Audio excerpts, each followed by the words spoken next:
He can't move, can't think, can hardly breathe. All he can do is gaze in absolute wonder at the infinite, shimmering web.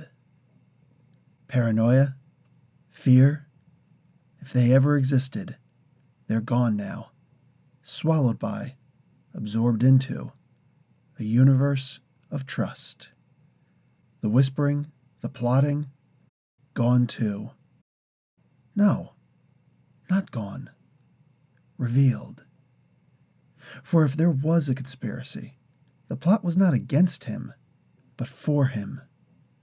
A plan to guide him, lead him here, above the world, where he can see the pattern, the spider's web, woven so delicately through all beings and things. And there, in the web, Uncle Ben, Aunt May, Mary Jane, Gwen, his parents, yes, even Harry, the vulture, the rhino, Fisk, all playing their parts and all cared for, nurtured, led on, in their turn. And he realizes that, yes, there will always be pain and struggle in life. There will always be times of suffering, but that too is the web. That too is shimmering and perfect.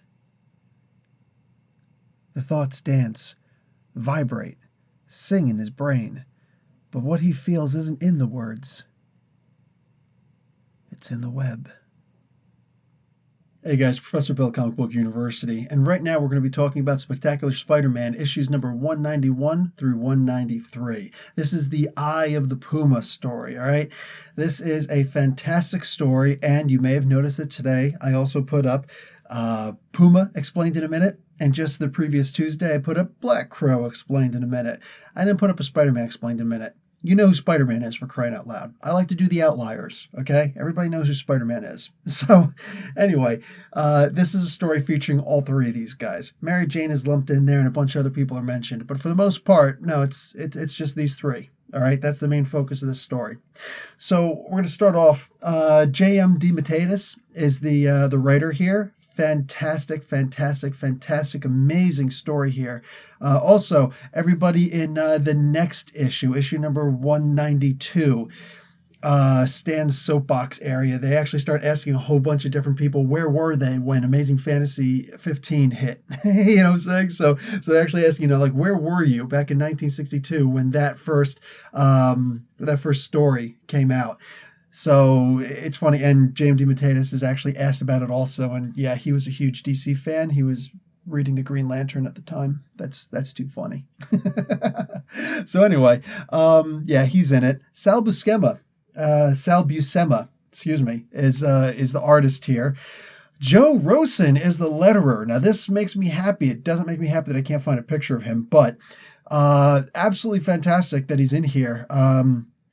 You may remember that his brother Sal Rosen was one of the two original letterers for Marvel, along with Artie Simek. And I have an Artie Simek explained story. You can go and check that out in Comic Book University.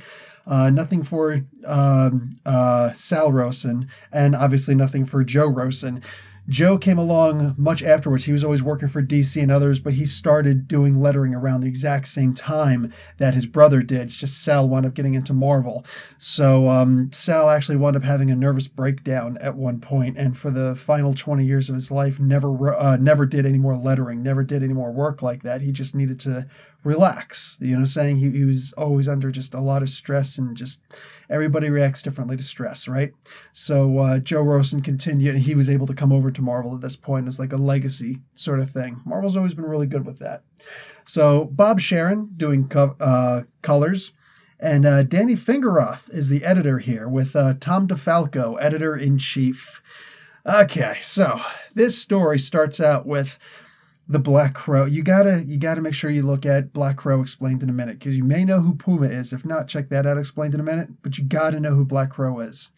So this crow, it's Black Crow in his crow form, is checking out Fireheart. He's checking out Thomas Fireheart. Tommy's sitting there just relaxing, and he just feels this crow staring at him, and all of a sudden the Puma just kind of comes out. Now it is an alter ego for Thomas Fireside. Thomas Fireheart, but he's always been in control of it. It's not like a Hulk kind of situation, you know. He's in control of it, just mentally. He just focuses, and boom, he's the Puma, and then he can reverse it, no problem. He's always in control of both, right? So here we start seeing that more and more he's becoming a little bit more savage, and I'm digging that.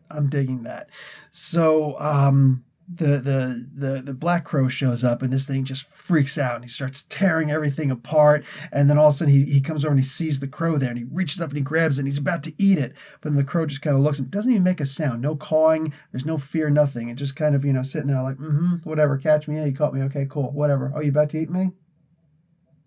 Turns and gives him this look. And Puma just kind of opens his hand willingly, lets it go, and he turns back to his regular form, and he's just like, what just happened? And he's got this nightmare of this crow vision in his head, the fire, the evil red eyes staring back at him, and the crow just flies out the window.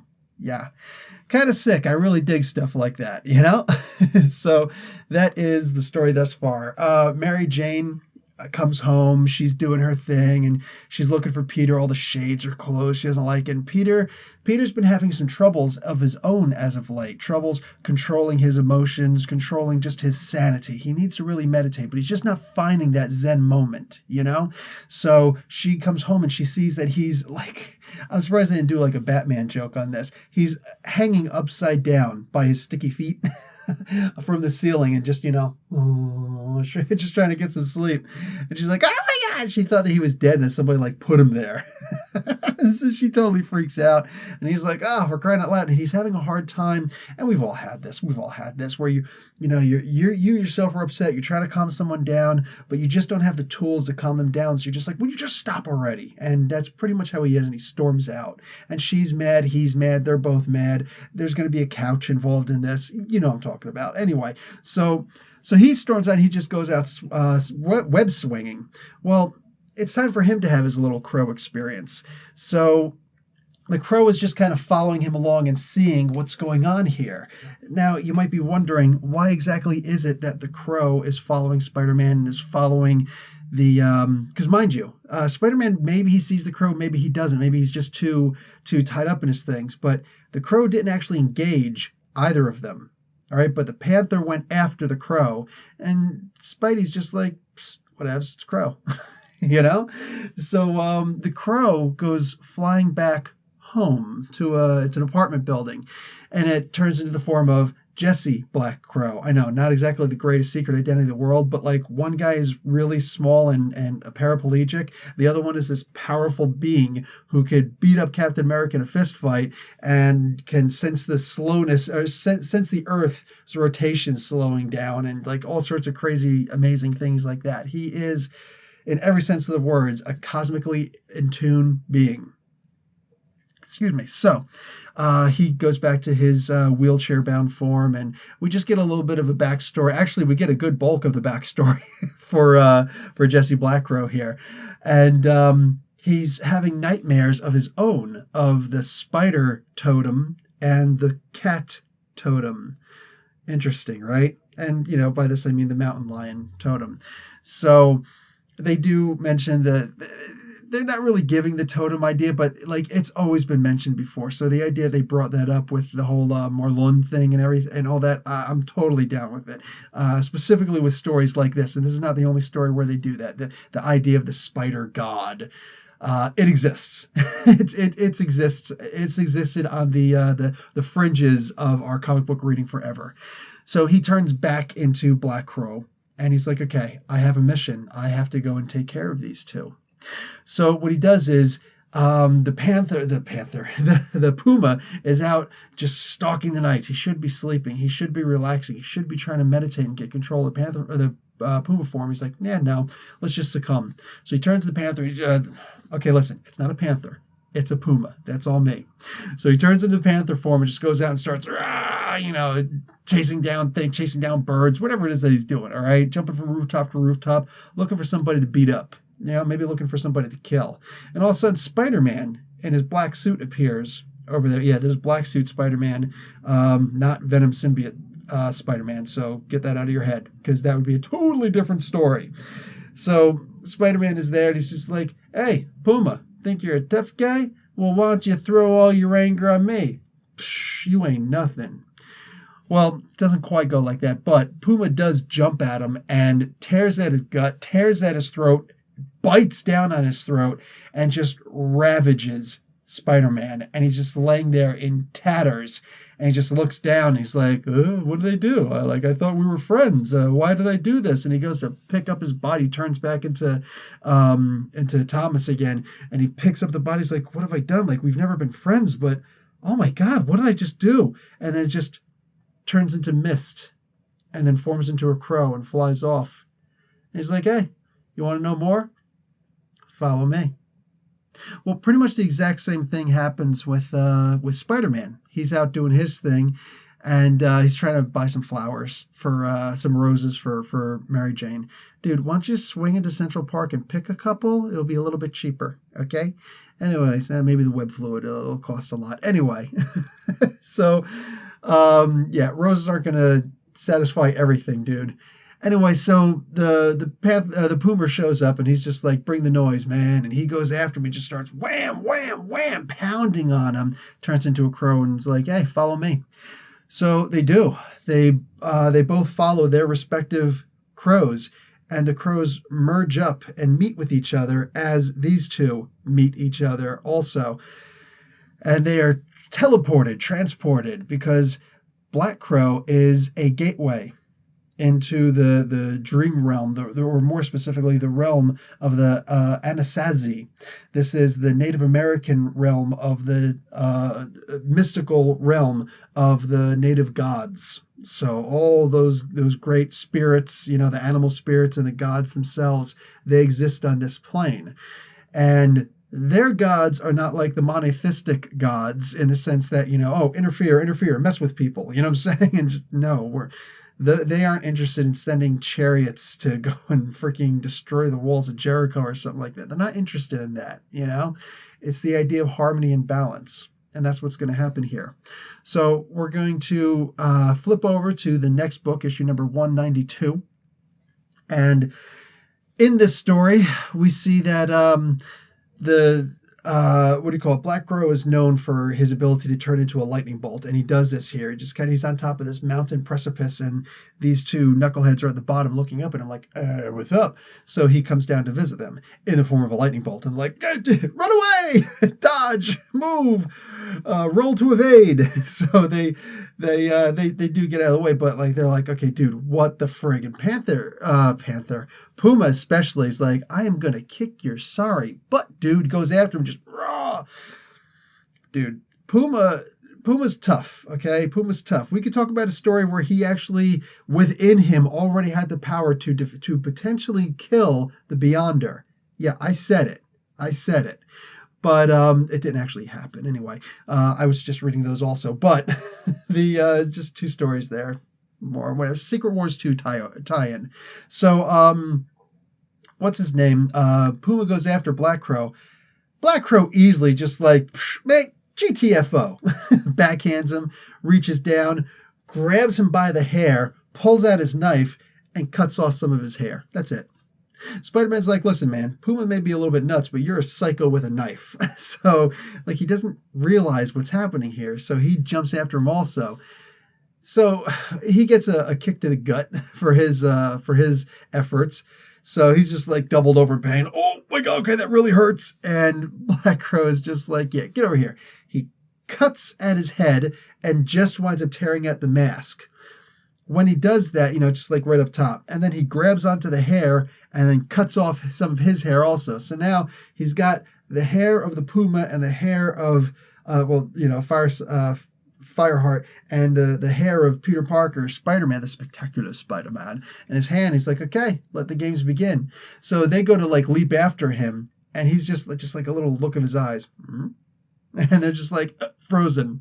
He's like, so I got your hair. He makes them whoosh, vanish in like a puff of energetic smoke. He's like, if you want to learn more, buy my book. No, I'm joking. He says, if you want to know more, follow me. If you have the guts, if you have the testicular fortitude, so to speak.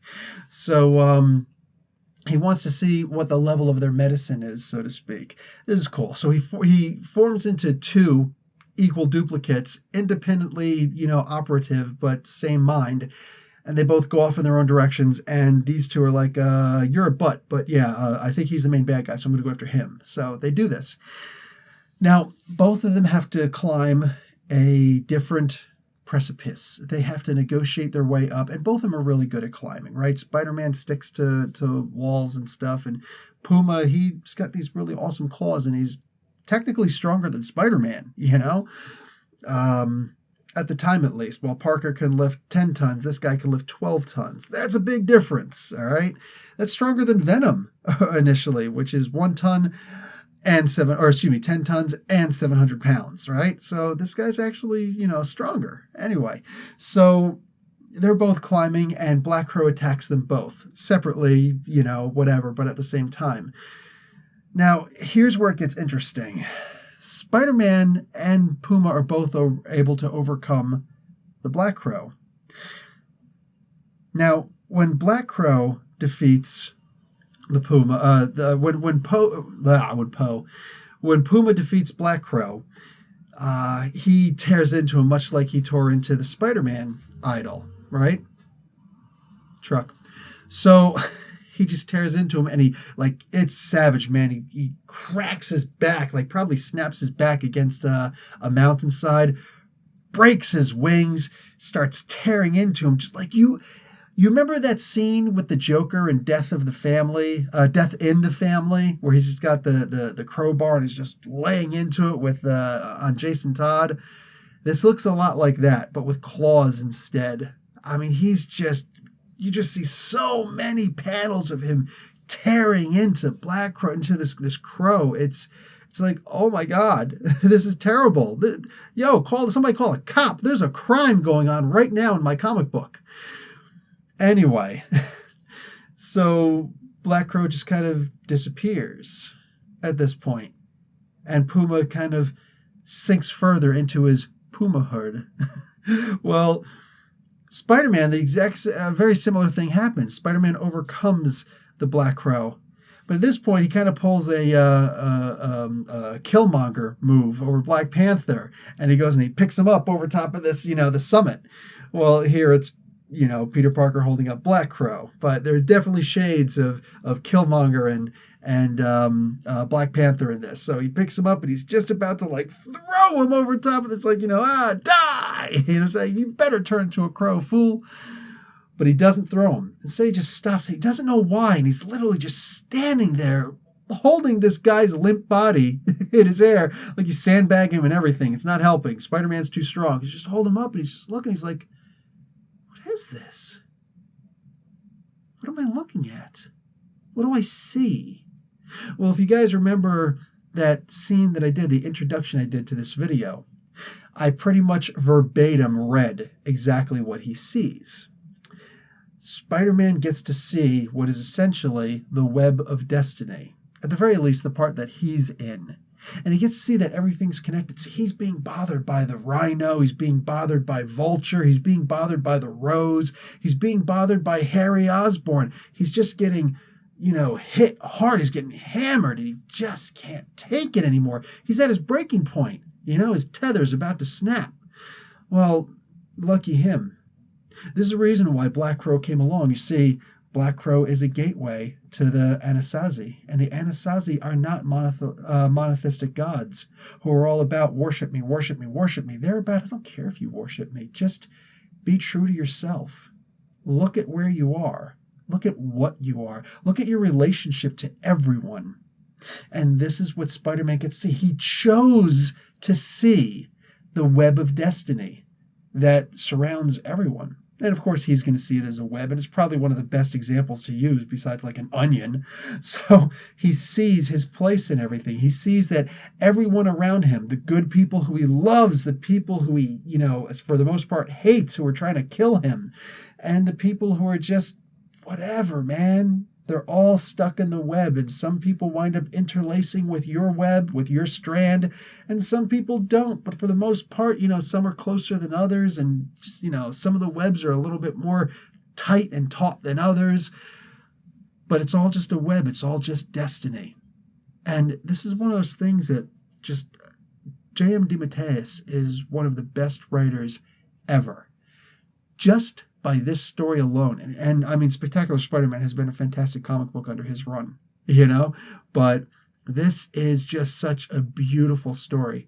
A lot of Native American characters were coming into existence at about this time, right around the time that Black Crow was created over in the Captain America comics. It was only like, 4-6 months later that Puma was being created in Amazing Spider-Man. So it's there was an influx of more Native American characters being created at right around that time. It's just, I don't know, it was in the stars. So, or maybe it came from the editing office, I don't know. Anyway, I wasn't actually there in the bullpen. So he sees this and he stops and he puts Black Crow down. He's like, you did all of this, didn't you? He's like, well, I didn't actually do anything except give you an opportunity to see what was there in front of you the whole time. You were at your edge. And basically he's like, since you are a totem, he's like, crow totem, spider totem, puma totem, you know what I'm saying? So mountain lion totem. I just gave you the opportunity to see what was in front of you the whole entire time. And that was beautiful. It's beautiful. Well, he did the exact same thing for Puma. The problem is Puma, Thomas Fireheart kind of regressed, and he fell into the Puma aspect more. You see, he looks at it as, I was chosen, not just chosen, I was made. And if you look at, again, his explained in a minute, he was essentially genetically engineered through a very careful breeding program to be the best that he could possibly be. And then once that happened, he was infused with dark magics, shamanistic magics, and he became one with his medicine spirit, so to speak. He became this great, powerful, smart being who could also become the Puma. So he resented these people. He's like, listen, I've always done whatever you wanted me to do, but for the most part, I never asked for this. You made me to do this. I didn't get a choice in this. So that's actually the reason why he became an assassin, a mercenary for hire, That's the reason why he went out killing people in his spare time, but only bad guys, only people who were murderers themselves. He would murder murderers. It's like the bully who only bullies bullies. You know what I'm saying? You may think it's a noble deed, but you're still a bully. You're not actually solving a problem. You're just, I don't know, continuing the chain, continuing the cycle. So this knucklehead winds up falling more into the Panther spirit. And this is about the end of this issue number 192. Now, issue 193 is actually the conclusion of this story. And I'm not going to actually tell you how this story works. I don't like to just give you everything. I like to get your palate wet and make you go, oh, wow, this is so cool. This really is a cool story. And the resolution is both rewarding and sad. It's kind of depressing. Yeah, it's just... It gets a little dark, but for the most part, it's still an amazing story. It's an amazing story, and if you've read this, you know what I'm talking about. You're just along for the ride because you remember how good this story felt. If you don't know the story, I encourage you to go and visit your local comic book store and see if you can't grab the issues. If it's in a trade paperback, I have not found it in a trade paperback form, but I did find the individual issues. So you can go and find those on in my description below. So yeah, definitely get this comic one way or another. All right. Anyway, guys, that's it for me. I hope you actually do finish reading this to its conclusion. Professor Bill, Comic Book University. Class dismissed.